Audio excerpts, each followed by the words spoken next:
This is crazy. I did a ford right before I camped, and my shoes are frozen solid. Ugh. Day 29 of the Grand Enchantment Trail. I'm just laughing so hard because microclimates are weird. I'm camped about probably 1,000 feet lower than I was yesterday, last night, previous night, and it didn't freeze at all. It froze. It got below freezing last night. So the stuff that was at the edges of my tent, like my shoes, are frozen. I left my Canuck bag outside because it leaks a little bit with some water in it. Luckily had the foresight to take the filter off, otherwise it would be gone, but it is partially frozen. So I've actually got my shoes out in the sunlight right now, hoping that the sunlight will thaw my shoes so that my feet don't have to. Today, it's kind of later in the morning. I was able to sleep in a bit because my first stop today is the Gila Cliff Dwellings, and they don't open until 9. And I don't think I'm that far from it. I'll probably still get there a little early, depending on how long it takes my shoes to thaw out. And then after that, I'm going to head to Gila Hot Springs. And hot springs sound pretty good after a frozen morning. Starting back out on the trail, and my feet are not happy with me. I was able to get my shoes a little bit more pliable, but they were still frozen and are sucking the warmth out of my toes. Remember when I was hiking the heat wave and I had to bend my body around Beehive Well to get a little bit of shade? Things are different now. Anyway, the narrow canyon is gone. I'm now in sort of this grassy area. I'm sure the canyon walls are going to come back because I'm headed to Cliff Dwellings, but that's my next stop, the Gila Cliff Dwellings. Oh, here we go. This is a better sign than I was seeing on the other parts of the trail. Gila Cliff Dwellings, half mile. Technically entering the National Monument right now. And of course there's a ford right before I enter a public place, so I can look even more ragged. Well, it's not like my feet were warm anyway. Gates just opened. And because this is a normal people trail, there's a bridge. No more fords. Bridges! All these bridges! I don't know if I'm more excited for the bridges or the cliff dwellings. It's funny, I haven't even gotten to the cliff dwellings yet.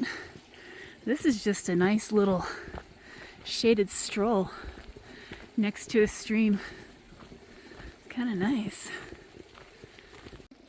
These might be some of them up here. The little plaque at the beginning said they were made in these natural alcoves in the cliff. I'm pretty sure you get to get close to one of them, but they were used by the Mogollon people in the 1200s. Think about that, 1200s. That's crazy. Okay, this is cool. This is really cool.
So this has been cool. I actually came down that ladder there. There's a stairs option as well. I didn't kind of narrate inside out of respect for the other people there, but I was talking to the ranger and she says that 80% of that is original, which is insane considering it's from the 1200s. Like some of the original poles used for the roofs which are missing are still there, or you can see the holes from it. I highly recommend this place if you're in the area. Now I'm leaving the cliff dwellings and headed towards Gila Hot Springs, and I'm not sure if it's officially a town or just a collection of buildings. The main one for hikers that are interested in is Doc Campbell's.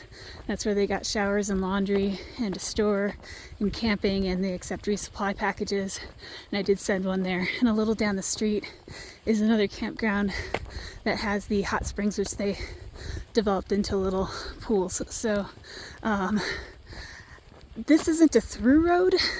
It basically ends where the cliff dwellings and the other trailheads are, so I'm not sure, especially in the morning heading into town, away from the trails, if I'm gonna get a ride. But the opportunity presents itself. Otherwise, yeah, this is like a 3-mile roadwalk. Across the street here is Doc Campbell's. That's where about 20 Continental Divide Trail hikers are right now. They do have laundry and showers over there. The Wi-Fi is super clogged. It was slow to begin with and super clogged with everybody trying to share that Wi-Fi.